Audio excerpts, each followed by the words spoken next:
आतंकवादियों और खालिस्तानियों को मंसूबों को नाकाम करके रहेंगे और इस तरह की किसी भी हरकत को अंजाम देने से पहले उन्हें अपने अंजाम को भुगतना होगा। दरअसल दिल्ली एनसीआर हरियाणा पर आज बहस जरूरी इस विषय पर है कि मोहाली में इंटेलिजेंस हेडक्वार्टर पर हमले के बाद चौकसी तो बढ़ाई ही दी गई है, लेकिन हरियाणा पुलिस लगातार कितना काम कर रही है और कितनी सतर्क है, इस संबंध में गृह मंत्री अनिल विज ने आज एक समीक्षा बैठक की और प्रदेश पुलिस के आला अधिकारियों से लगातार वो सतर्कता बरतने के लिए अपील कर रहे हैं और लगातार निर्देश भी दे रहे हैं। और हरियाणा के गृह मंत्री अनिल विज ने प्रदेश की कानून व्यवस्था को लेकर एक अहम बैठक की। आपको बता दें कि मोहाली ब्लास्ट मामले में इससे कुछ दिन पहले ही करनाल में 4 संदिग्ध गिरफ्तार किए गए थे और इन संदिग्धों के तार पाकिस्तान से जुड़े हुए बताए जा रहे हैं। और बड़ा सवाल यह है कि क्या पंजाब हरियाणा में माहौल को बिगाड़ने की साजिश रची जा रही है और क्या मोहाली धमाके के बाद हरियाणा में सुरक्षा एजेंसीज पूरी तरह से अलर्ट पर हैं। इन सभी विषयों पर चर्चा करेंगे, लेकिन उससे पहले आइए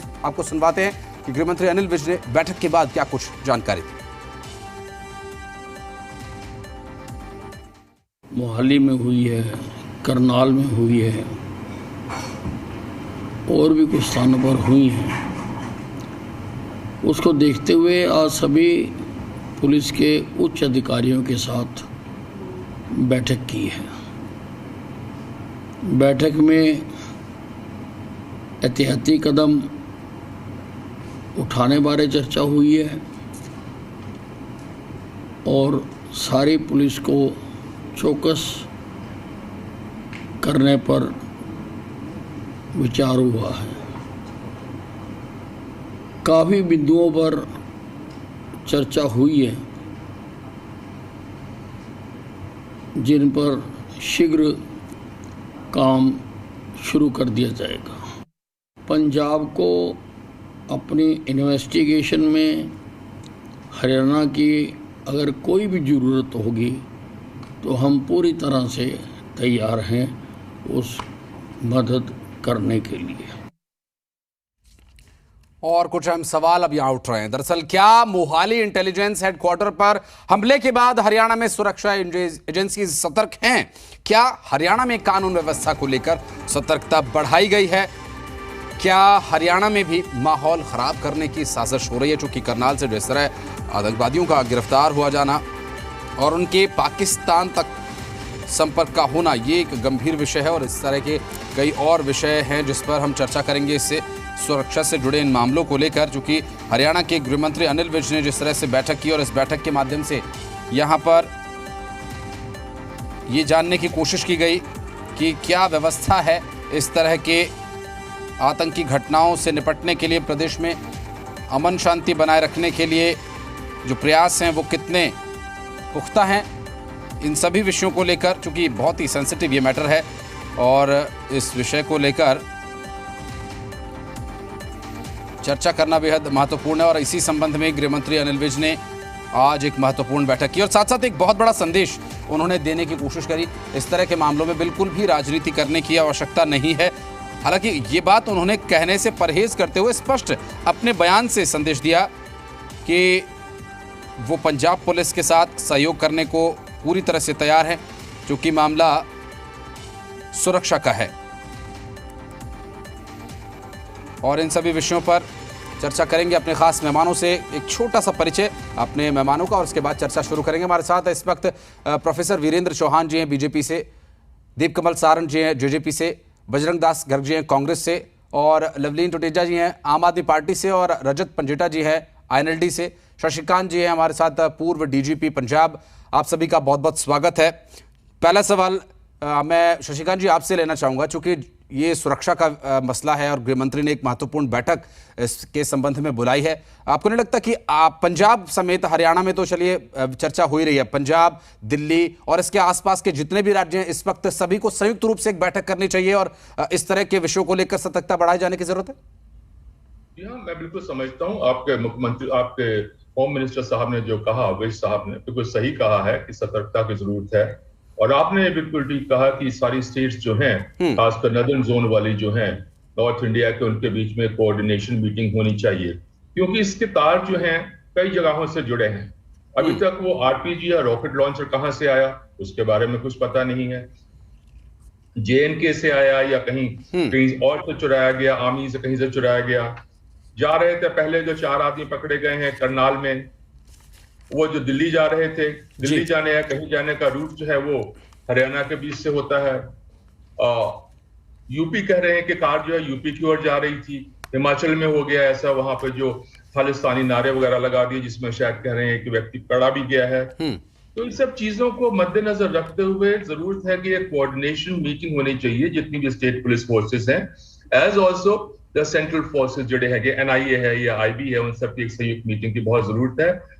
और एक और चीज मैं आपको बताना चाहूंगा, सिचुएशन बिल्कुल अंडर कंट्रोल है। खालिस्तान नाम की कोई चीज नहीं है, मिलिटेंसी रिवाइवल की कोई सवाल ही नहीं पैदा होता है। पर इन द पास आपके हरियाणा में भी कुछ जगहों पे मिलिटेंट्स पकड़े गए थे जहां पे कहा जाता था कि उनकी हाइडआउट्स भी थी। तो ये ओवरऑल सिनेरियो ये है कि हमें विजिलेंस चाहिए, पूरी चौकसी चाहिए। इस प्रकार की घटना आगे ना पंजाब में हो, ना हरियाणा में हो, ना हिमाचल में हो, ना दिल्ली में हो, कहीं नहीं होना चाहिए। इनको पूरा दबिश दे करके कंट्रोल करना चाहिए। निश्चित रूप से। प्रोफेसर वीरेंद्र चौहान जी हमारे साथ मौजूद हैं बीजेपी से। सर, आतंकियों का पकड़ा जाना ये एक बड़ी कामयाबी है, लेकिन साथ ही एक बड़ी चिंता है कि अगर आतंकी पकड़े जा रहे हैं तो कहीं ना कहीं उनके आका भी छिपे बैठे हैं, जो जिनकी मंशा बिल्कुल भी अच्छी नहीं हो सकती। पंजाब में एक ऐसी घटना हुई जिसको लेकर, ठीक है, घटना में कोई बहुत नुकसान नहीं हुआ, लेकिन एक बहुत बड़ा संदेश ये गया कि हम यहां तक पहुंच सकते हैं। आप ये सोचिए हमारी पहुंच कहां तक है। हरियाणा में इस तरह की मीटिंग की जरूरत थी, जिस पर अनिल विज लगातार नजर तो बनाए हुए हैं ही, लेकिन सहयोग की बहुत जरूरत है सर। एक दूसरे के साथ मिलकर काम करना होगा, जैसे कि अनिल विज जी ने संदेश दिया कि पंजाब पुलिस के लिए हम सहयोग करने को तैयार हैं। देखिए, हरियाणा की सरकार हो, हमारे गृह मंत्री की बात हो, या भारतीय जनता पार्टी की सोच की बात हो, हम आतंकवाद को, आतंकवादियों को वो राज्यों की सीमाओं के बीच में बांटकर, उसका आतंकवादी, वहां का आतंकवादी, हमारा आतंकवादी, हमारे यहां पर आने वाला आतंकवादी, इस रूप में बिल्कुल भी नहीं देखते हैं। आतंकवादी आतंकवादी होता है, आतंकवादी को आतंकवादी कहा जाना चाहिए, आतंकवादी पर उसको आतंकवादी मानकर प्रहार हमला होना चाहिए, उस पर मारक हमला होना चाहिए। हमारी यह स्पष्ट सोच है। अगर पंजाब में खालिस्तानी तत्व, वहां की नई सरकार बनने के बाद उनकी आवाज बुलंद हो रही है, उनके हौसले बढ़ रहे हैं, वो मंदिरों पर हमला करने निकल रहे हैं, तो ये केवल पंजाब के लिए चिंता की बात नहीं है, वहां की नई सरकार के लिए चिंता की बात नहीं होनी चाहिए।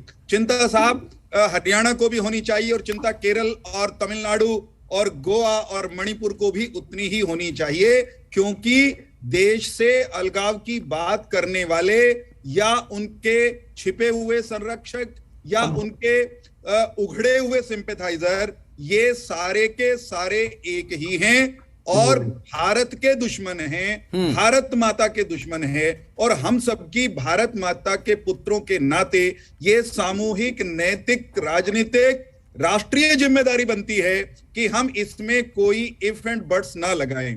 कोई किंतु परंतु की कतई कोई गुंजाइश नहीं है। पंजाब में जिस तरह का हमला हुआ है, ये अपने आप में ये जताता है, जैसा कि आपने भी कहा, आपकी रिपोर्ट में भी वो इंगित हो रहा था, कि जो अलगाववादी या आतंकी तत्व हैं, हाँ, वो पुलिस के खुफिया मुख्यालय को निशाना बना रहे हैं। वो नए अंदाज में रॉकेट लॉन्चर के साथ हमला कर रहे हैं, और ये बहुत ही चिंता की बात है, बहुत परेशानी की बात है।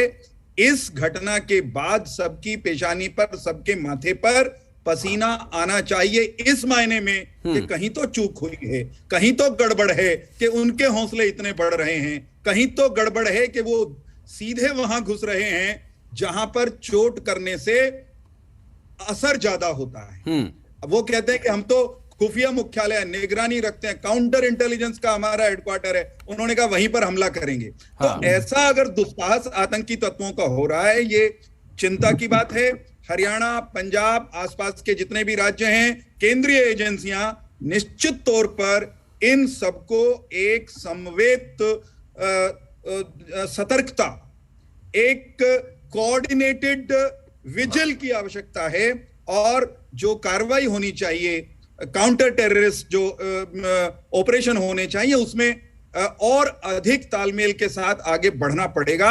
मुझे केवल एक बात यहां पर जोड़नी है, जिस बात की मुझे चिंता है और भारतीय जनता पार्टी जिस बात को लेकर के चिंतित है कि पंजाब में जिस तरह से माहौल खराब होना शुरू हुआ है, उसके पीछे वहां की नई नई बनी सरकार के नेतृत्व की कुछ राजनीतिक भूलें हैं। फॉर एग्जाम्पल, जिस आदमी ने एक ऑडियो जारी करके मोहाली हमले की जिम्मेदारी ली है, ये वो आदमी है जिसने चुनाव से पहले आम आदमी पार्टी के समर्थन में बाकायदा पत्र जारी करके अपील की थी कि इनको बनाना चाहिए।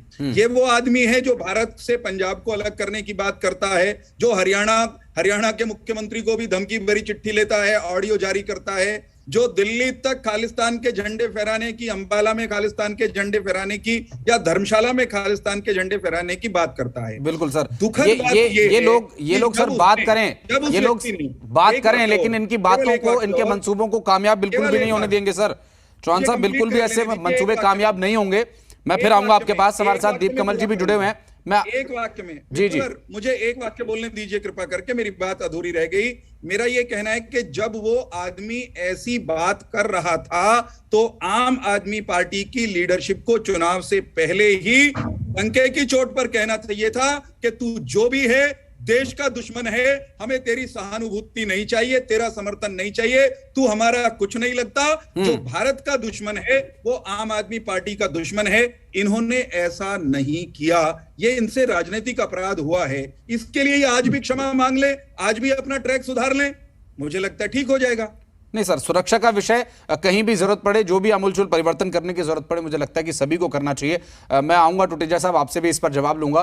दीप कमल सारन साहब हमारे साथ जेजेपी से हैं। दीप कमल जी, एक बात ये समझने की भी होगी कि सुरक्षा का मामला है, इंटेलिजेंस का मामला है, कहीं ना कहीं कड़ी कमजोर रह गई। जो इतना बड़ा कांड करके वो निकल गए और बहुत सारी चीजें जो सामने आ रही हैं, उससे जाहिर है कि ये और बड़े मंसूबे लेकर भारत में घुसे हैं। हाँ, देखिए आशीष, इसमें दो बातें हैं जो मैं रखना चाहूंगा। पहले तो चौहान साहब ने जहां बात खत्म की, मैं वहीं से इस बात में जोड़ना चाहूंगा ताकि उस बात पर वाकई हमारा ध्यान जाए और हम ये बात गौर करें कि कौन किस रूप में, किस आड़ में हमारे बीच में कब आता है और हमारी सिंपैथी या हमारा समर्थन ले लेता है, या अलग अलग राजनीतिक गुटों में बंटे होने के कारण हम में से कोई लोग उनका समर्थन कर लेते हैं और बाद में हम पछताते हैं। ये चीज हमें बहुत गंभीरता से सोचनी पड़ेगी कि ऐसा ना हो कि अगर कोई आपराधिक रूप से सोच वाला व्यक्ति है, उसका वो अपना पर्पस कुछ और दिखा रहा है या पर्पस कुछ अच्छा दिखा रहा है, तो इस वजह से उसका काम ठीक नहीं हो जाता है। ये हमें पहचानना पड़ेगा। ये हमने पिछले दिनों में देखा है और इतिहास में भी ऐसा रहा है कि जब किसी ऐसी प्रवृत्ति के लोग हैं, वो लोगों की भावनाओं को साथ लेकर या किसी एक ग्रुप पर, किसी एक धर्म के लोगों को लेकर, किसी भी एक कम्युनिटी के लोगों को साथ लेकर आगे बढ़ते हैं, मजबूत होते चले जाते हैं, उनको फंडिंग मिलती है और बाद में हम कभी एक जगह पर जाकर अटक जाते हैं कि ये तो किसी गलत रास्ते पर जा रहे थे। ये चीज हमें नोट करनी पड़ेगी बहुत ज्यादा। और दूसरी बात एक ये कि जब भी कोई ऐसी घटना घटती है जो बहुत गंभीर है या चूक हमारी व्यवस्था में चूक को उजागर करती है, तो उसके दो पहलू हैं। एक ये है कि हम उसको होने से रोक ले। वो तो अब बात बीती हो चुकी है कि अब पंजाब इंटेलिजेंस का दफ्तर ऐसी स्थिति में क्यों था कि वहां पर कोई भी इस तरीके से एक जो है वो फेंक कर हथियार, जो है बम फेंक कर या जो भी उन्होंने इस्तेमाल किया वो फेंक कर चला जाए। वहां पर सीसीटीवी तक क्यों नहीं है? क्या हम इस आड़ में कि पंजाब इंटेलिजेंस का या किसी भी इंटेलिजेंस का ऑफिसर उसकी सीसीटीवी में ये नहीं आना चाहिए कि कौन आ रहा है, क्या आ रहा है, उनको अपनी सीक्रेसी मेंटेन करनी है, इस वजह से एक चूक रह गई? या क्या कारण थे कि वहां पर कोई और सिक्योरिटी ऐसी नहीं थी कि उन लोगों को तुरंत ट्रैक किया जा सकता था? अब वो रात को 8 साढ़े 8 बजे आए हैं, भले क्या वो समय ऐसा होता है कि जब हमारी सुरक्षा एजेंसियां ढीली पड़ जाती हैं, हमारा मैकेनिज्म काम नहीं करता है 24 घंटे? ये एक पहलू है। और दूसरा पहलू ये है कि जब घटना घट गई तो उसके तह तक जाना, उन अपराधियों तक पहुंचना, उनकी ट्रेल बनाना कि वो पीछे कहां से कहां जुड़े हुए हैं और आगे कहां से कहां जा रहे हैं। मुझे लगता है इसके लिए पंजाब पुलिस मुस्तैदी से काम कर रही है और इंटीग्रेटेड तरीके से, जिसकी बीच में अभी जरूरत भी बताई गई कि सारी एजेंसियां चाहे सेंटर की हो चाहे नॉर्थ इंडिया के स्टेट्स की हो, मुझे लगता है सारे लोग कोऑपरेशन में काम कर रहे हैं। हरियाणा के होम मिनिस्टर अनिल विज साहब ने जो अपने सीनियर ऑफिशियल्स की मीटिंग अब से कुछ देर पहले की है और अपने उसके बारे में जो बताया है, ये उसी का एक पार्ट है। मुझे लगता है सारे स्टेट्स एक्टिव हैं क्योंकि सबको अपनी खुद की भी चिंता और एज ए नेशन भी ये सबकी जिम्मेदारी बनती है। मुझे लगता है सेकंड पार्ट पे अच्छे से काम हो रहा है। जो पहले वाला जो हम नहीं रोक पाए उसको हम हो सकता है ज्वाइंटली अलग से समझकर और सारे लोग सुधारें। सिर्फ एक इंटेलिजेंस का ऑफिस नहीं, हमारी विधानसभाएं हैं, हमारे सुप्रीम कोर्ट, हाई कोर्ट और बाकी बड़े संस्थान हैं, यूनिवर्सिटीज हैं। अब ये तो चलो एक दफ्तर था जो रात को 6 बजे मेन रूप से बंद हो गया होगा। यूनिवर्सिटीज के हॉस्टल हो सकते हैं, मार्केट्स हो सकती हैं, जहां पर एक वक्त में 100 500 हजारों लोग होते हैं, उनकी जाने जा सकती है। टूरिस्ट प्लेस हो सकते हैं। तो बहुत सारी चीजें हैं जो मुझे लगता है हमें बिल्कुल गौर करना। और ऐसी दीपकमल, ऐसी कई जगहों पर भारत ने ऐसे कई घाव सहे हैं ऐसे आतंकवादियों की गलत मंशा की वजह से और कुछ लोगों के लापरवाही की वजह से या कुछ लोगों की यूं कहें कि उनके निजी हितों की वजह से कहीं ना कहीं चूक हुई और इस तरह की आघात भारत बहुत लंबे समय से सहता आया। लेकिन अब नहीं, अब आगे इस तरह की घटनाओं की पुनरावृत्ति नहीं होगी। ये फैसला हम सभी को मिलकर करना है और संयुक्त रूप से भारत की सुरक्षा की ओर ध्यान देना निश्चित रूप से जरूरी है। बजरंग दास जी, अलर्ट जारी था सभी तरफ से, चाहे पंजाब में चाहे हरियाणा में, कि खालिस्तानी कहीं ना कहीं सक्रिय हो रहे हैं और इंटरनेशनली जो उनके नेता हैं वो वीडियोस अपलोड करके मैसेज कन्वे कर रहे हैं कि हम यहाँ ऐसा कर देंगे, हम कब्जा कर लेंगे, झंडे लहरा देंगे। कुछ एक जगह झंडे लहराए गए, नारे लिखे गए, रात के अंधेरे में लिख के भाग गए। लेकिन रात के अंधेरे में हो या दिन के उजाले में, सर, सिक्योरिटी में कहीं ना कहीं चूक हुई। किसका फेलियर मानते हैं? देखिए त्रिपाठी जी, सबसे पहले तो जो केंद्र की हमारी सरकार है या प्रदेश की जितनी भी सरकारें हैं, सबको मिलजुल कर आतंकवाद से लड़ना है, आतंकवाद को खत्म करना है। ये जरूरी है कि जब तक हम एकजुट होकर काम नहीं करेंगे तो कहीं ना कहीं प्रदेश की सरकारें हैं वो कमी रह जाएगी। जिस प्रकार मोहाली के अंदर आतंकवादी हमला हुआ या 5-4 आतंकवादी पंजाब से होते हुए हरियाणा के अंदर घुसे और हरियाणा की पुलिस ने करनाल टोल प्लाजा पर उनको पकड़ा, तो ये पंजाब सरकार की विफलता का जीता जागता सबके सामने है। जिस प्रकार पटियाला के अंदर आप देखो खालिस्तान के खुले नारे लगे और वहां दंगे हुए, भी खालिस्तान के नारे लगे। इसी प्रकार इमारत के अंदर झंडे लगाना, दीवार पर नाम लिखाना, कहीं ना कहीं ये एक अपना उग्रवाद को बढ़ावा देने की बात है। पंजाब सरकार को भी चेत रहना पड़ेगा। और जहां तक केंद्रीय सुरक्षा एजेंसी है, कहीं ना कहीं मैं समझता हूं उनमें भी कमी रही है। अब देखिए पाकिस्तान के जरिए, ड्रोन के जरिए पंजाब के अंदर गोला बारूदारी हथियार आ रहे हैं, तो केंद्र की एजेंसी की जिम्मेवारी नहीं बनती, केंद्र सरकार की जिम्मेवारी नहीं बनती। सबसे पहले केंद्रीय सुरक्षा एजेंसी की जिम्मेवारी बनती है पंजाब से पाकिस्तान से पंजाब के अंदर किस प्रकार ड्रोन के जरिए हथियार आए। दूसरा पंजाब सरकार की जिम्मेवारी बनती है। तो हमें सबको मिलजुल कर के खिलाफ लड़ने की जरूरत है। जहां तक पार्टी का सवाल है, कांग्रेस पार्टी पूरी तरह से, चाहे केंद्र की सरकार हो, चाहे पंजाब की सरकार हो, चाहे हरियाणा की हो, चाहे हिमाचल की, किसी भी स्टेट की सरकार है, हर स्टेट की सरकार के साथ खड़ी है आतंकवादियों के खिलाफ और खिलाफ रहेगी। जब तक आतंकवादियों का खात्मा नहीं होगा, देश में सुरक्षा नहीं बनेगी। के लिए जरूरी है इन लोगों से निपटना, ये जरूरी है त्रिपाठी जी। जी निश्चित रूप से। रजत जी हमारे साथ लगातार मौजूद हैं INLD से। रजत जी, अभी की जो परिस्थितियां हैं, अलर्ट जारी किया गया सभी राज्यों को लेकर, हाल में कुछ सत्ता परिवर्तन हुआ, उसके बाद एक्टिव हुए ये लोग, कहीं पर नारेबाजी, कहीं पर दंगा फसाद, और फिर उसके बाद इस तरह की 2-3 बड़ी घटनाएं। अभी एकजुट होने की जरूरत है या फिर उन बिंदुओं को उजागर करने की कहीं सत्ता परिवर्तन तो कारण नहीं? आवाज आ रही है आपस में? हाँ सर, त्रिपाठी जी की आवाज नहीं आ रही है। हाँ हो सकता है त्रिपाठी की आवाज ना आ रही हो। मैं आवाज आ रही है सर, मेरी आवाज आ रही है? रजत जी आप मुझे सुन पा रहे हैं? त्रिपाठी जी हेलो जी हेलो हेलो, कोई टेक्निकल होगा, कोई इशू।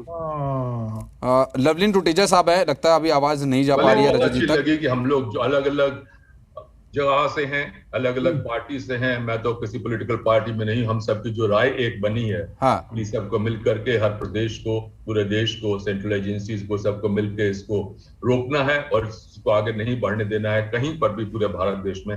सबसे बड़ी बात तो मैं समझता हूँ ये हुई है, जो कि हम सबका जो विचार है एक विचारधारा रहा। बिल्कुल शशि जी की बात बिल्कुल ठीक कहा, क्योंकि ये मुद्दा राजनीतिक का नहीं है, इसमें राजनीतिक करनी भी नहीं चाहिए कि देश की सुरक्षा का मामला है, हमारी खुद का सुरक्षा का मामला है। तो हमारी खुद का सुरक्षा का मामला हो, देश की पहले देश, जब देश होगा तो हम रहेंगे, जब राजनीतिक पार्टियां रहेगी। हम देश से ऊपर तो नहीं है, तो देश की सुरक्षा के लिए हम सबको एकजुट होकर लड़ना है। चाहे आप पार्टी की पंजाब में कमी रही, चाहे हरियाणा, चाहे केंद्र की रही या किसी की रही, तो हमें गौर ना करके सभी को मिलजुल कर आतंकवादियों के खिलाफ होकर केंद्र सरकार की मदद करने की, पंजाब सरकार की मदद करने की जरूरत है, हरियाणा की मदद करने की जरूरत है, हिमाचल सरकार की भी मदद करने की हम सबको जरूरत है। और मैं जहां तक समझता हूं सभी राजनीतिक पार्टी के सीनियर, बिल्कुल, बजरंगदास जी एक मैसेज गृह मंत्री अनिल विज ने पार्टी से भी है, एक रजत जी, सारे सीनियर साथी, बजरंग जी आवाज मिल पा रही मेरी? डेली डिबेट में इनसे मुलाकात होती है, इनके विचार सुनने को हमें मिलते हैं, सभी बजरंग जी मेरी आवाज मिल पा रही है आपको? ये डिबेट में तो रोज मिल भी लेते हैं, लड़ भी लेते हैं, कभी चाय पे भी बुलाओ सबको, रजत जी को। मैं चंडीगढ़ में रहता, मुझको भी बुला लेना वहां पे चाय पे। अब ऑल पार्टी मीटिंग आतंकवाद से लड़ने के लिए जरूरी है, तो एक ऑल पार्टी प्रवक्ता मंच भी बनना चाहिए।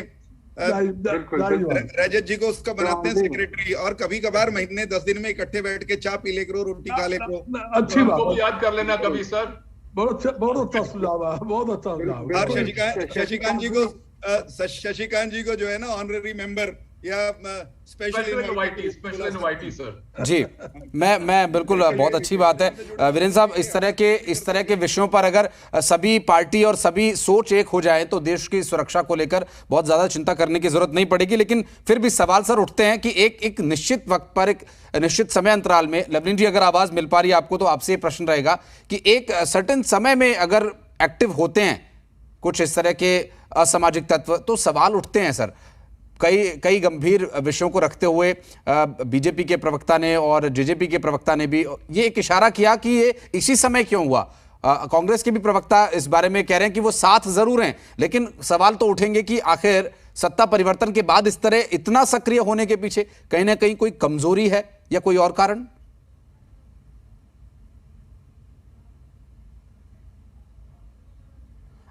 लवलीन जी आपका ऑडियो शायद वहां से म्यूट है, आप उसे अनम्यूट करके फिर अब बात करिएगा। मेरी आवाज सुन पा रहे हैं? जी सर, मैं सुन पा रहा हूं टोटी जैसा।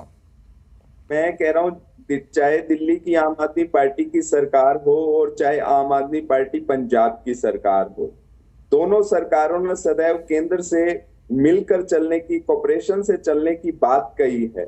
मुझे लगता है चाहे भारत माता की सुरक्षा की बात हो, जब सभी लोगों को मिलकर चलना चाहिए। अभी मेरे भारतीय जनता पार्टी के मित्र कह रहे थे इस मुद्दे पर हमें राजनीति ना कर क्योंकि वो भी भारत माता की जय बोलते हैं और भारत माता की सुरक्षा की जिम्मेवारी है, हम सबको है जी। जब से आम आदमी पार्टी पंजाब की सरकार बनी है, माननीय केजरीवाल जी की नीतियों से और भगवत मान जी के नेतृत्व में 30 दिन में पंजाब के विकास के काम किए हैं।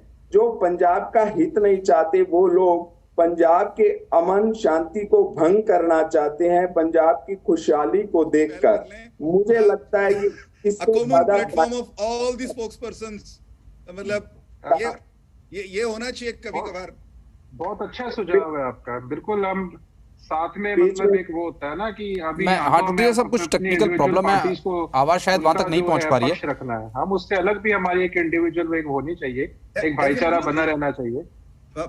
भाईचारा वाला पक्ष बहुत जरूरी है। यहाँ तो यूं ही मिलते हैं ना लट्ठम लट्ठा होते हुए। एक वो कांग्रेस के प्रवक्ता हैं बजरंग जी, जरा उनका करना कुछ। वो एक वो सज्जन है, क्या नाम है उनका, वो एक दिन तो गाली गलौज पे उतर आए पे। कौन सा आदमी? वीरेंद्र जी आवाज मिल पा रही है आपको? बामल नहीं, बालमुकुल शर्मा लड़ते अच्छा है लेकिन अब असभ्य नहीं होते कभी। जॉन साहब, आप मुझे सुन पा रहे हैं? एक बामल करके आपका रमेश बामल, दीप कमल जी, आशीष भाई, अरे अभी तक पर मुझे लगता है गाली गलौज पे उत्तर आया तो मेरे दो चैनल बन पड़े हैं या कुछ प्रवक्ता आपस में जैसे बातचीत कर पा रहे हैं लेकिन आप तक नहीं आ रही है। हाँ, मैं वही कई बार मैंने रोकने की कोशिश की। मैं चाहूंगा कि इस तकनीकी परेशानी के बारे में प्लीज आप थोड़ा सा इस बारे में आप जरूर बातचीत कीजिए और इसको ठीक कीजिए। लवलीन टोटेजा जी, अब आप अपनी बात पूरी कर सकते हैं सर। मैं कह रहा था कि भारत माता की सुरक्षा में राजनीतिक बात नहीं होना चाहिए। पिछले 30 दिनों से जिस प्रकार से पंजाब के वेलफेयर की बातें की गई हैं, नीतियां बनाई गई हैं, उससे पंजाब का अहित चाहने वाले लोग सक्रिय हो गए और लगातार पंजाब की शांति को भंग करने के लिए लगातार ऐसे कायरतापूर्ण कृत्य कर रहे हैं। मुझे लगता है इसमें केंद्र सरकार को भी पंजाब की मदद करनी चाहिए, क्योंकि पंजाब और दिल्ली ने सदैव हमेशा पार्टी लाइन से ऊपर उठकर हमेशा केंद्र सरकार के साथ कोऑपरेशन की बात कही है। आज जो हमला हुआ है, माननीय भगवत मान जी ने तुरंत प्रभाव से एक्शन में आते हुए तुरंत जांच के आदेश दिए। यह तो जांच के बाद पता। टोटेजा साहब, आप क्या इस बात को मानते हैं? सर सुनिए सोच के साथ मेरी आवाज आ रही सर? क्या आप इस बात को मानते हैं कि सत्ता परिवर्तन होने के बाद कहीं ना कहीं राजनीतिक जो इच्छा शक्ति या एक पकड़ की जरूरत थी, वो पकड़ कहीं ना कहीं कमजोर पड़ी, जिसके बाद कुछ दंगा फसाद जैसी स्थिति बनी, उसके बाद कानून व्यवस्था पर सवाल उठने लगे और उसके बाद इस तरह की आतंकी घटना दे रही है और पंजाब की अमन शांति और खुशहाली के लिए काम कर रही है। जो लोग इस विषय पर राजनीति करना चाह रहे हैं, वो देश के और भारत माता के साथ ऐसा सौतेला व्यवहार कर रहे हैं। हम की सरकार के साथ मिलकर पंजाब की खुशहाली के लिए, पंजाब के अमन शांति के लिए प्रतिबद्ध हैं। सर शांति के लिए ना शक्ति का पास में होना बहुत जरूरी है। वो शक्ति की कहीं कमी महसूस हो रही है जिसकी वजह से ये सब हो रहा है? की जनता ने पूरी शक्ति दी है और पंजाब की जनता के लिए पूरी शक्ति के साथ काम किया जा रहा है। हाँ। अब अनैतिक तत्वों को किस प्रकार से, किस सोच के साथ ये कृत्य किए गए, चाहे पटियाला में मंदिर की घटना हो, उसमें भी तुरंत प्रभाव से भगवत मान जी ने जो अरेस्ट करवाए, पंजाब पुलिस ने काम किया, वैसा ही काम ये मोहाली की घटना में भी हुआ है। हाँ। और निश्चित तौर पर जल्द ही इसकी सारी सच्चाई सामने आएगी देश की जनता के समक्ष। ठीक है, मैं दीप कमल जी से भी इस बारे में जरूर समझना चाहूंगा। दीप कमल जी, जो शक्ति है अगर पास में है तो शांति बनी रहेगी। ये बहुत पुराने समय से हमारे ग्रंथों तक में ये बात लिखी हुई है कि शक्ति पास में है तो आप शांतिप्रिय तरीके से रह सकते हो। हमारे सिखों के गुरुओं ने भी ये संदेश हमेशा दिया और हमारे देवी देवताओं के चित्रों में भी ये बात दिखाई देती है कि अगर आपके पास शक्ति है तो ही आप शांति की स्थापना कर सकते हैं। अगर अशांति कहीं फैली है तो क्या ये मैसेज जा रहा है कि कहीं ना कहीं शक्ति की कमी हो रही है? हाँ, देखिए, कहीं ना कहीं से तो ये उम्मीद होती है जो भी कोई क्राइम करता है, चाहे वो कोई छोटा क्राइम चोरी का हो, चाहे कोई अपने आपसी रंजिश में कहीं किसी का मर्डर करे, या इस तरीके की एक जो सोशल क्राइम है, वायलेंस करे, या जो एक ये टेररिज्म वाली जो बात है, कोई भी जब करता है तो वो ये चीज तो कहीं ना कहीं पहले उसके मन में वहम तो होता है कि वो बच निकलेगा। ये सोचकर तो कोई नहीं करता है कि उसको 7 साल 10 साल के लिए जेल में या फांसी तक जाना पड़ सकता है। उसको कोई ना कोई तो गुंजाइश लगती है, या तो उसको लगता है कि व्यवस्था देश की ऐसी ही है, मुझ तक पहुंच नहीं पाएगी, मैं उसको चकमा दे दूंगा। हाँ। या फिर एक बात है कि बहुत से लोगों को ये लगता है कि हमारे पुलिस का तंत्र या जो आगे वकीलों का जो सेटअप है या कोर्ट की बात है, वहां पे मैं कोई सिफारिश लगवा के पैसे दे के कुछ करके किसी ना किसी रूप से बच निकलूंगा। और ये बहुत ही प्रैक्टिकल बात है कि बहुत लोग बच निकलते हैं ऐसी चीजों का इस्तेमाल करके, और ये उसमें फिर वो अकेला क्रिमिनल नहीं रह जाता है, फिर वो इन्वेस्टिगेटिंग ऑफिसर भी क्रिमिनल बन जाता है, या वो उससे पहले वाला ऑफिसर भी क्रिमिनल बन जाता है जिसकी जिम्मेदारी थी क्राइम को रोकना या फिर अपराधी को जल्दी से जल्दी पकड़ना, और फिर बाद में वो हमारा लीगल सिस्टम भी इसका पार्ट बन जाता है, सब क्रिमिनल बन जाते हैं। तो एक क्राइम एक आदमी करता है, लेकिन अगर वो बच निकलता है तो फिर जिम्मेदारी तो कई लोगों की होनी चाहिए, जो कभी नहीं होती है। उनको पूरी छूट है, चाहे वो कोई करप्शन के मामले में हो, चाहे कोई ढील बरतने के मामले में, या फिर अपने लीगल जो खुराफाते होते हैं उनका इस्तेमाल करके हमारे जो एडवोकेट्स या बाकी लोग करते हैं। तो ये हमें पूरे इसको एक इंक्लूसिव वे में देखना पड़ेगा कि हमारे देश में ऐसी चीजें इतनी क्यों बढ़ रही हैं, या क्यों हौसले बुलंद रहते हैं ऐसे लोगों के जो इकोनॉमिक क्राइम करते हैं कि एक कंपनी से दूसरी से चौथी कंपनी बना के और वहां से वहां इनपुट क्रेडिट लेते रहते हैं, बाद में कंपनी को गायब कर देते हैं और हमारे सिस्टम उनको पकड़ ही नहीं पाता है कि कहाँ गई ये 100 करोड़ 200 करोड़ रुपया, ये कैसे गड़बड़ हो गई। तो वो हमारे चार्टर्ड अकाउंटेंट महारथी हैं जो ऐसे काम करवाते हैं। ये चीजें मुझे लगता है बहुत डिटेल्ड में सारी चीजें आती है। लोगों का कैरेक्टर बेसिकली सबसे पहले ईमानदारी वाला और इंटीग्रिटी वाला बनाना पड़ेगा। एक ऐसा विजन, ऐसी सोच लानी पड़ेगी कि वो ऐसा कोई भी काम का हिस्सा ना बने जो कि देश के खिलाफ या समाज के खिलाफ हो और कानून के खिलाफ हो। ये जब तक होते रहेंगे तब तक ये चूहे बिल्ली वाला दौड़ तो चलता रहेगा। कभी क्रिमिनल आगे निकल जाएंगे, कभी पुलिस उनको पकड़ भी लेगी। होता भी है बहुत बार। अब मुंबई पे इतना बड़ा अटैक हुआ और फांसी तक हुई और वो सारे के सारे अंजाम तक पहुंचे भी। लेकिन मैं जो आप जो कह रहे थे कि शक्ति की जो बात है कि ये तो क्योंकि हमारा इंटरनल मैटर है, हमें अभी तक नहीं पता कि हमें इस मामले में किसी दूसरे देश को अपनी ताकत या अपने सिस्टम की कुछ चीजें दिखाने की जरूरत पड़ेगी। ये तो हमारा जो सोसाइटी में अनरेस्ट कहीं है, अगर लोग ऐसे हैं जो सिस्टम से अलगाववाद की बात करते हैं या अलग तरीके से सोचकर चलना चाहते हैं, चाहे पॉलिटिकली इंटॉलरेंस वो भी क्राइम की तरफ लेकर जाती है कि अगर मुझे ये लगता है कि दूसरे लोग सत्ता में क्यों बैठे हैं, बेचैनी अगर मुझे इतनी ज्यादा हो गई तो वो भी कई बार अपराध करवा देती है, खुराफात करवा देती है। आपसे एक बात और मैं समझना चाहूंगा कि क्या सत्ता में आने का लालच क्या या शक्ति को हासिल करना या पावर में आने की कोशिश के चलते भी कई लोग की जो सोच है अलगाववाद की वो यहीं से उपजती है कि हम सत्ता में आना चाहते हैं। अगर इस तरह से नहीं तो इस तरह से सत्ता का लालच कहीं ना कहीं पीछे उनके मंशा में समाहित होता है, तभी इस तरह की घटनाएं होती हैं।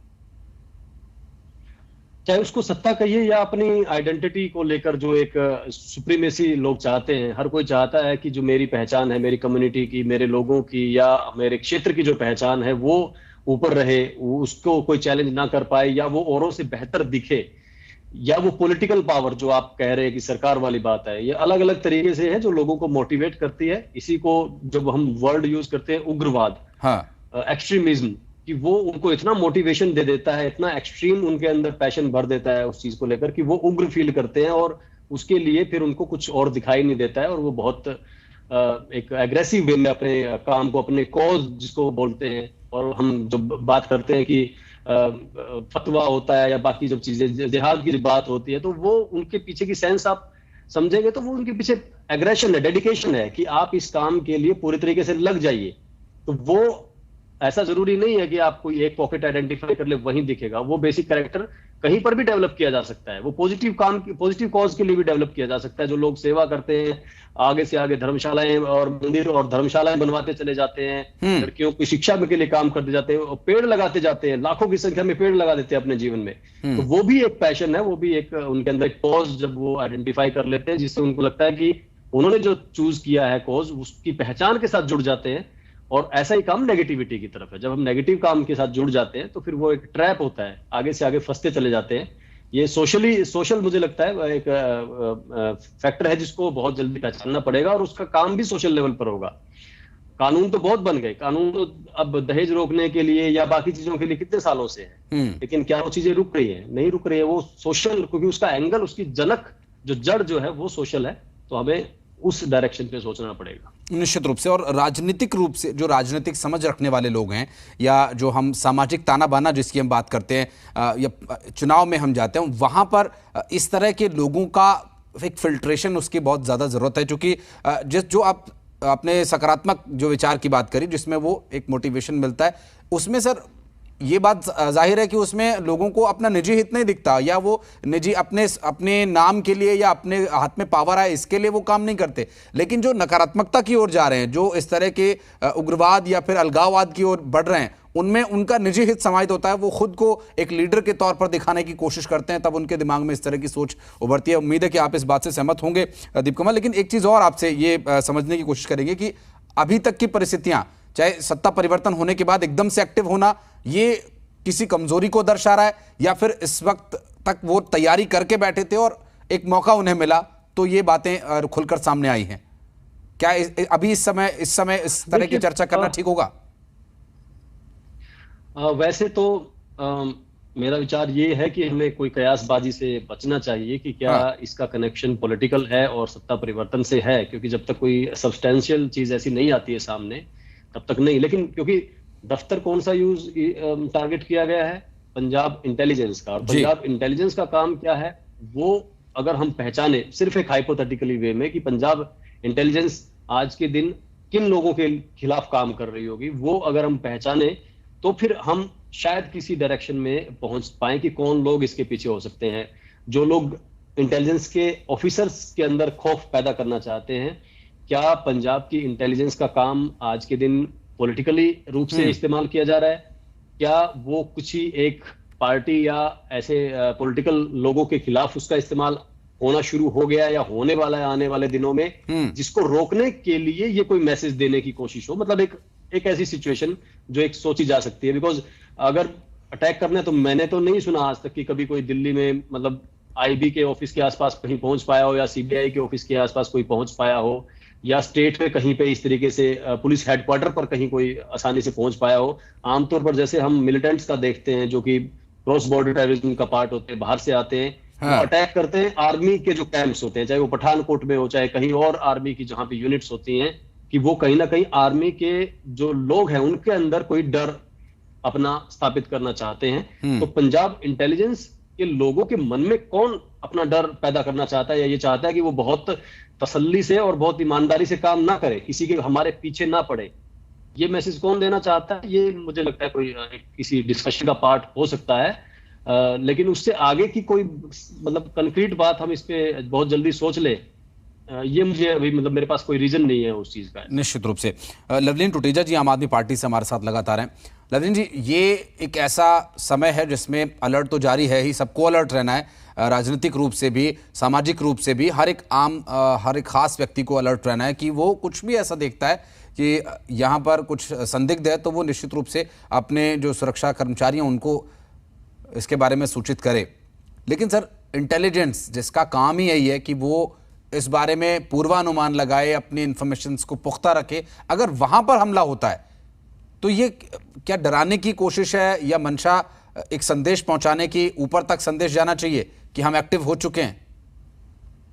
देखिए, ये तो जांच के बाद ही पता चलेगा इसके पीछे की मंशा और सोच क्या रही है। परंतु ये जरूर प्रमाण है कि निश्चित रूप से इसके पीछे कोई बड़ी योजना या कोई बड़ा साध्य जरूर है कि उन्होंने इस प्रकार इंटेलिजेंस के दफ्तर पर आक्रमण किया और किसी ऐसे हथियार से किया जो बड़ा रॉकेट टाइप का है। मुझे लगता है पंजाब पुलिस इसकी जांच करेगी, तभी पूर्णतः यह सामने निकल कर आएगा कि इसके पीछे कौन लोग हैं और उनके इरादे क्या हैं। क्या वास्तव में वो पंजाब की शांति अमन को भंग करना चाहते हैं, या अपने आप को सेव करने के लिए वो इस प्रकार का कोई संदेश देना चाहते हैं। मुझे लगता है अब वहां मजबूत सरकार है, मजबूत इरादे वाली सरकार है, जो ऐसे किसी भी व्यक्ति को, ऐसे किसी भी संगठन को बख्शने के मूड में नहीं है जो पंजाब की अमन शांति को भंग करना चाहेगा, पंजाब के लोगों को दहशत में डालना चाहेगा। जब माननीय मोदी जी पंजाब में गए थे तो भी इसी प्रकार का माहौल बनाया गया था, परंतु अब आम आदमी पार्टी की सरकार है, ऐसे लोगों को चुनौती देते हैं कि अपनी हरकतों से बाज आ जाएं, नहीं तो इसके परिणाम बुरे होंगे। जी, तो क्या हम उस परिणाम को बदलने के लिए तैयार हैं लवलीन साहब? बिल्कुल तैयार हैं, मजबूती से तैयार हैं। और इस तैयारी में सभी का सहयोग चाहिए होगा, केंद्र का, चाहे राज्यों का, चाहे आम आदमी का। ये एक बहुत ही महत्वपूर्ण स्थिति होती है जब एक आपका पड़ोसी राज्य, आपको बता दें हरियाणा के गृह मंत्री ने स्पष्ट तौर पर पंजाब पुलिस को सहयोग की बात कही है। लवलीन जी, एक अच्छा संदेश सहयोग की, सुरक्षा की दृष्टि से। निश्चित रूप से हम उनका स्वागत करते हैं कि उन्होंने पहल की, और उनकी नैतिक जिम्मेवारी भी बनती है, क्योंकि पंजाब हमारा देश का प्रमुख राज्य है, भारत का अंग है। हम सबको साथ मिलकर देश की स्वायत्तता, देश की सुरक्षा की जिम्मेवारी लेकर आगे आकर काम करना चाहिए। अगर वो ईमानदारी से हमारा सहयोग करेंगे तो उनका निश्चित रूप से स्वागत है। बिल्कुल, निश्चित रूप से। वीरेंद्र चौहान जी भी हमारे साथ जुड़ गए हैं। बीच में किसी तकनीकी परेशानी की वजह से आवाज नहीं पहुंच पा रही थी। चौहान साहब, आप मुझे सुन पा रहे हैं? जी बिल्कुल, आपको मेरी आवाज मिल रही है? मैं बिल्कुल सुन पा रहा हूं चौहान साहब, और चूंकि जो मसला है वो इस तरह का है कि हमें एक साथ होकर के ही इससे अगर हम लड़े तो ही सफलता मिलेगी, लेकिन फिर भी एक इंटेलिजेंस, काउंटर इंटेलिजेंस ऑफिस तक पहुंचना आतंकवादियों का, ये एक संदेश देने का प्रयास है कि हम कहीं भी पहुंच सकते हैं, और हम यहां तक अगर पहुंच गए तो हम आगे भी जाएंगे, लेकिन उन्हें आगे जाने नहीं दिया जाएगा। देखिए, महत्वपूर्ण बात यह है, ये कोई ऐसी लड़ाई नहीं है जो एक मोर्चे पर लड़ी जानी है। ये केवल सुरक्षा बलों को नहीं लड़ना, ये लड़ाई केवल खुफिया एजेंसियों को नहीं लड़नी, केवल पुलिस को नहीं लड़नी, केवल हमारी बीएसएफ को या सरहदों पर खड़ी सेनाओं को नहीं लड़नी। इस लड़ाई का एक बड़ा इंपॉर्टेंट पार्ट, हाँ, वो पॉलिटिकल मैसेजिंग भी है। राजनीतिक संदेश क्या है देश के दुश्मनों को, वो भी बड़ा महत्वपूर्ण है। देश के दुश्मनों को ये संदेश भी हमें, आपको, सभी राजनीतिक दलों को मिलकर देना होगा कि जहां तक भारत की अखंडता, संप्रभुता, आंतरिक सुरक्षा, बाह्य सुरक्षा का सवाल है, जहां तक भारत माता की आन बान शान का सवाल है, वहां पर हम जैसे कौरव और पांडव अलग अलग होते हुए भी, लड़ते झगड़ते हुए भी, वयम पंचाधिकम शतम, जब किसी और से लड़ना होगा, बाहर की ताकतों से लड़ना होगा, तो उन्होंने ये घोषणा की थी कि हम 100 और 5 अलग अलग नहीं हैं, वयम पंचाधिकम शतम, हम 105 हैं। हमको ये संकेत देना पड़ेगा कि हम 135 करोड़ 36 करोड़ भारतवंशी, जितनी भी हमारी आज की दिन में आबादी है, हम किसी भी रंग, रूप, आकार, प्रकार, समुदाय, राज्य, राजनीतिक दल के हैं, हम एक हैं। ये मैसेजिंग भी जरूरी है।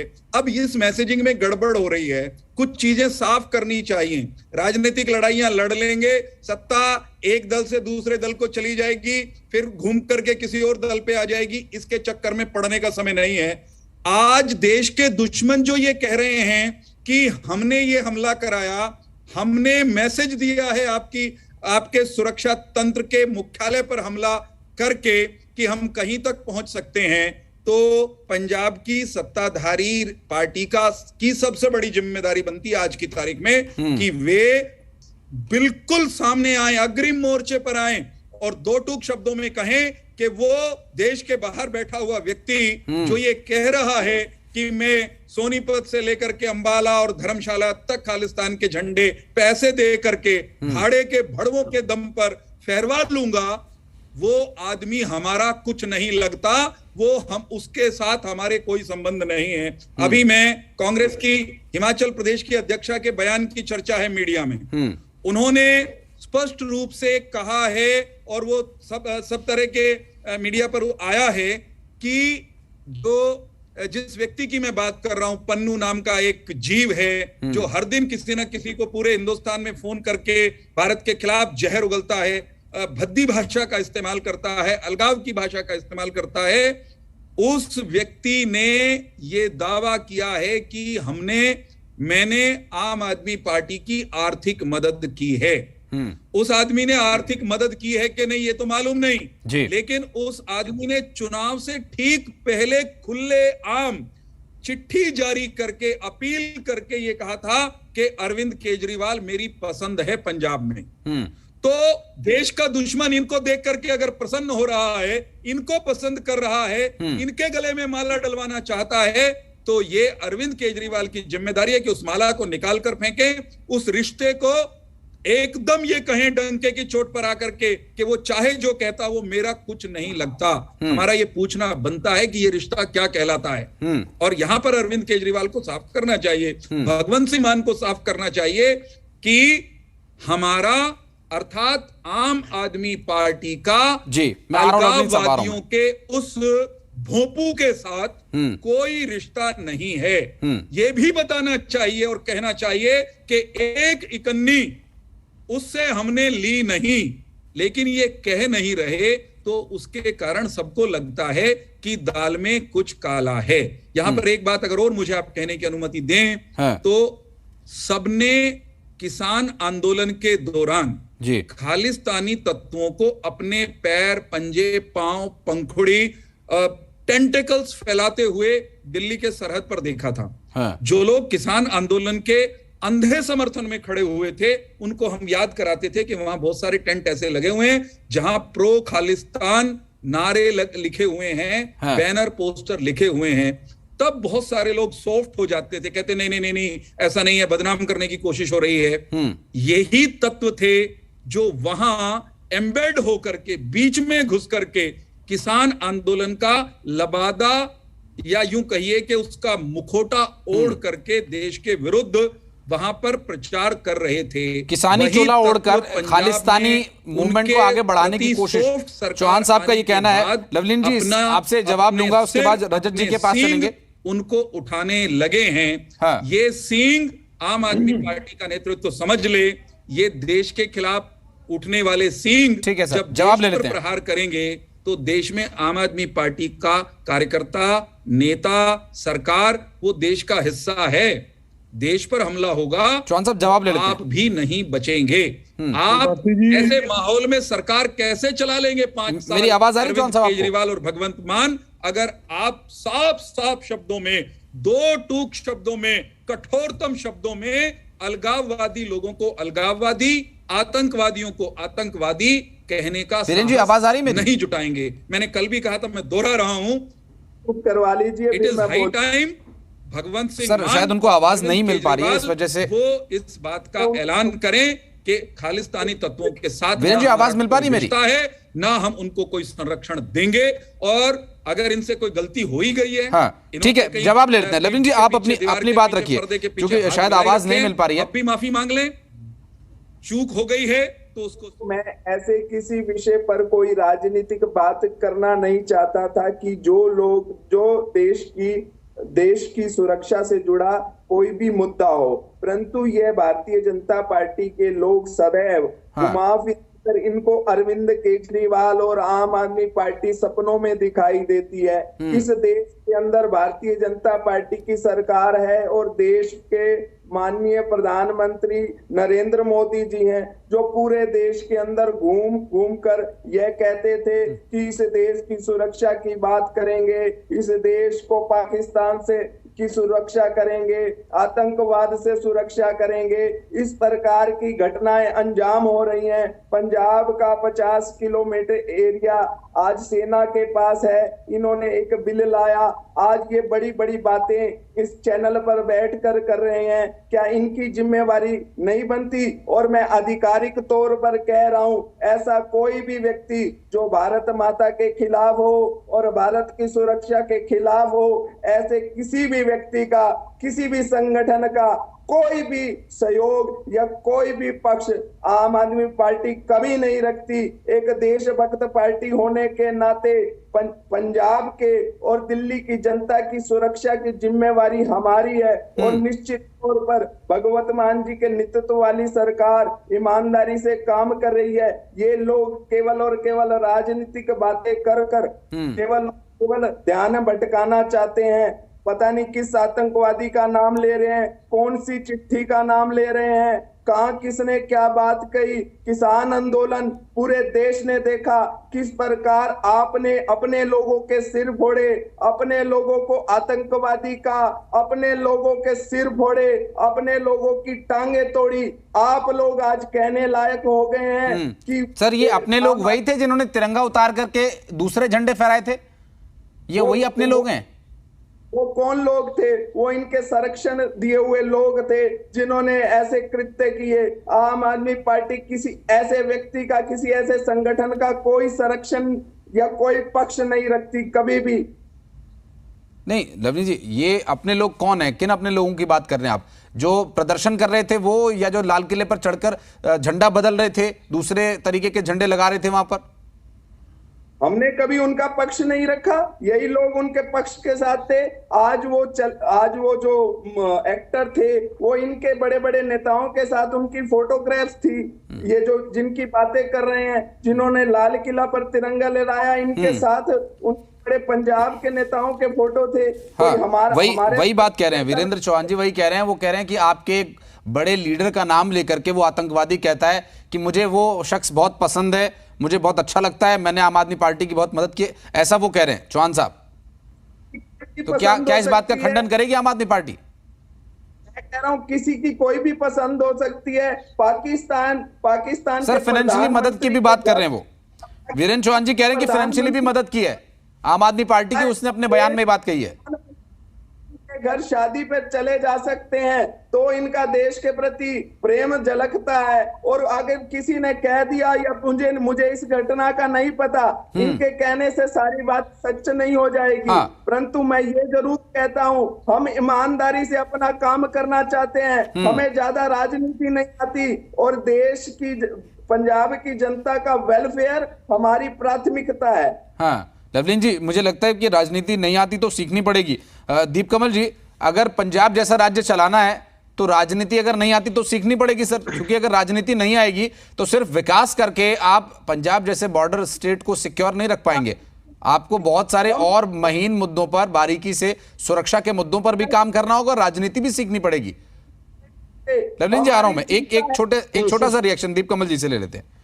टोटेजा साहब आ रहा हूं। सिर्फ बॉर्डर स्टेट, हाँ सिर्फ बॉर्डर स्टेट की बात नहीं, देखिए दोनों चीजें हैं जो हम कह रहे थे कि क्यों उग्रवाद या क्यों इस टाइप का एक्सट्रीमिज्म हो जाता है कि जहां गलत रास्ते का भी लोग इस्तेमाल कर लेते हैं अपने कॉज के लिए।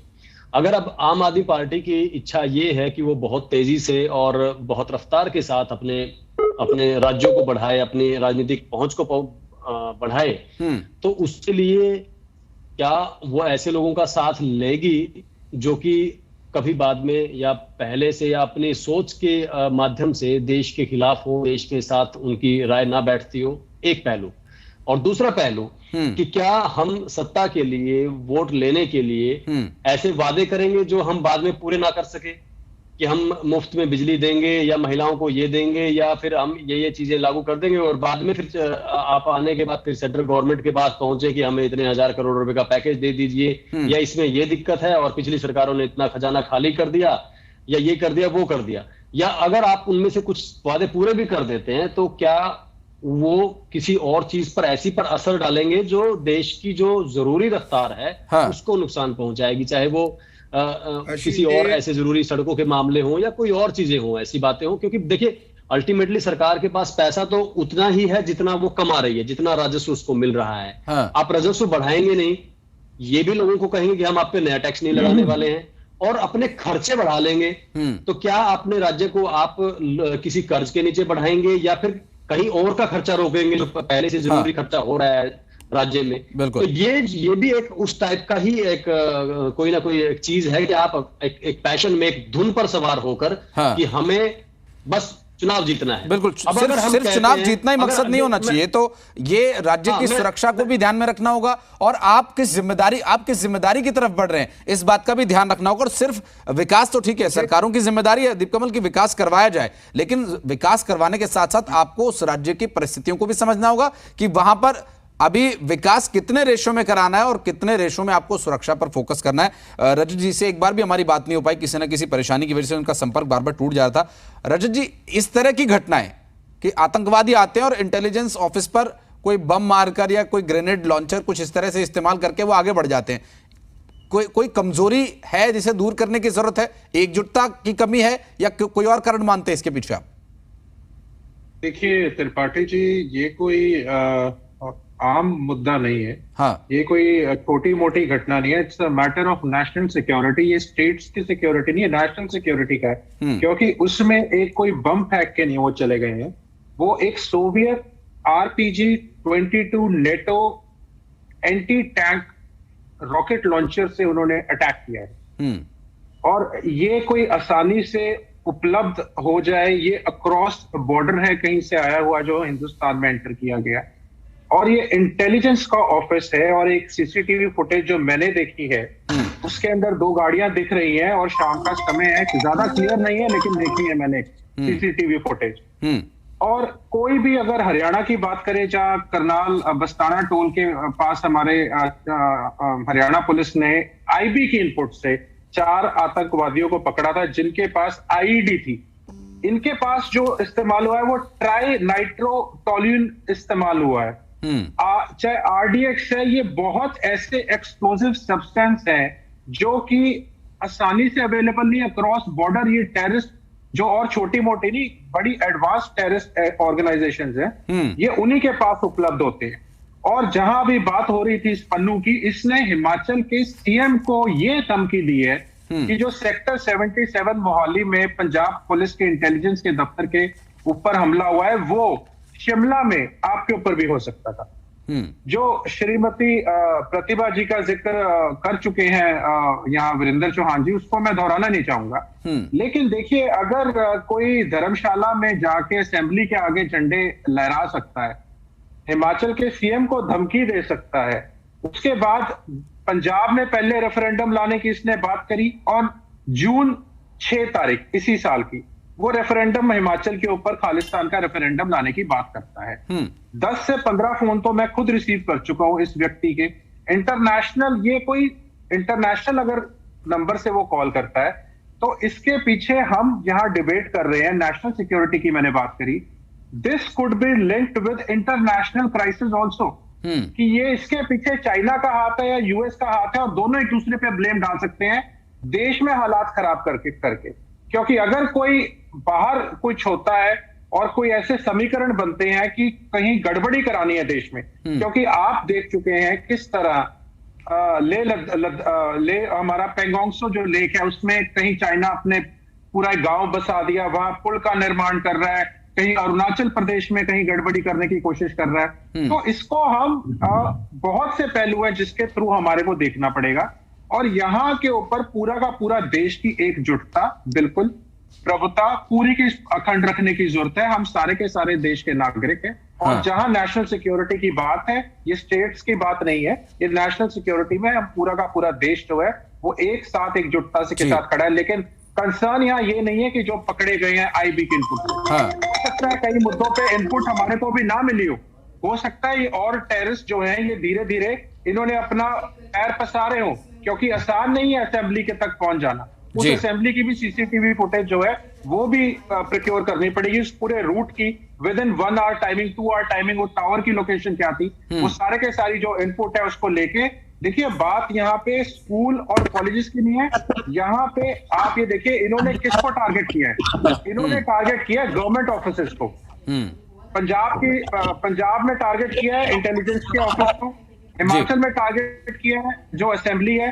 अब ये पब्लिक प्लेसेस की बजाय ये गवर्नमेंट ऑफिसेस को टारगेट कर रहे हैं। तो ये कोई ना कोई अपना एक मैसेज पहुंचाने की कोशिश कर रहे हैं, जिसका हाँ निश्चित तौर के ऊपर अंदेशा लगाया जा सकता है कि ऐसे और भी तत्व मौजूद हों जिसकी हमारे को निगाह रखने की हमारे देश के इंटेलिजेंस को। बिल्कुल, चूंकि रजत जी बाहर से जब इस तरह की चीजों का आगमन होता है तो एक, चाहे वो बहुत छोटे रेशों में छोटे उसका प्रतिशतता हो, लेकिन कहीं ना कहीं अंदर से सपोर्ट मिलता है, तब कहीं जाकर ये बाहर के लोग सफल होते हैं। हालांकि इन्हें सफल नहीं होने दिया जाएगा, लेकिन जो ये छोटी छोटी सफलताएं हासिल कर रहे हैं ये या सोच रहे हैं कि ये उनके लिए सफलता है, तो ये उनके लिए आने वाला वक्त बहुत बुरा हो सकता है, क्योंकि इंटरनेशनल सिक्योरिटी का मैटर है। वीरेंद्र चौहान साहब, समय की बिल्कुल बाध्यता है, इसलिए मैं माफी चाहूंगा। आप सभी का बहुत बहुत धन्यवाद हमारे साथ जुड़ने के लिए। क्योंकि समय बिल्कुल नहीं है, इसलिए मैं माफी के साथ आपको रोक रहा हूं। इंटरनेशनल सिक्योरिटी, नेशनल सिक्योरिटी, और ये इस तरह से सीमाओं से देश में घुसकर हमारे इंटेलिजेंस के ऑफिस पर हमला करते हैं, हमारे विधानसभा के बाहर झंडे लगाते हैं, इस तरह की घटनाओं को बिल्कुल भी बर्दाश्त नहीं किया जाएगा। हरियाणा में इस तरह की एक बैठक हुई है, अब सभी राज्यों में धीरे धीरे इस पर विचार विमर्श चल रहा है कि कैसे इस तरह की घटनाओं को रोका जाए। और आप सभी अपने आंख कान नाक खुले रखें, अपने जो सुरक्षा कर्मी उनसे संपर्क में रहे और ऐसी किसी भी संदिग्ध घटना की तुरंत सूचना उन तक पहुंचाएं।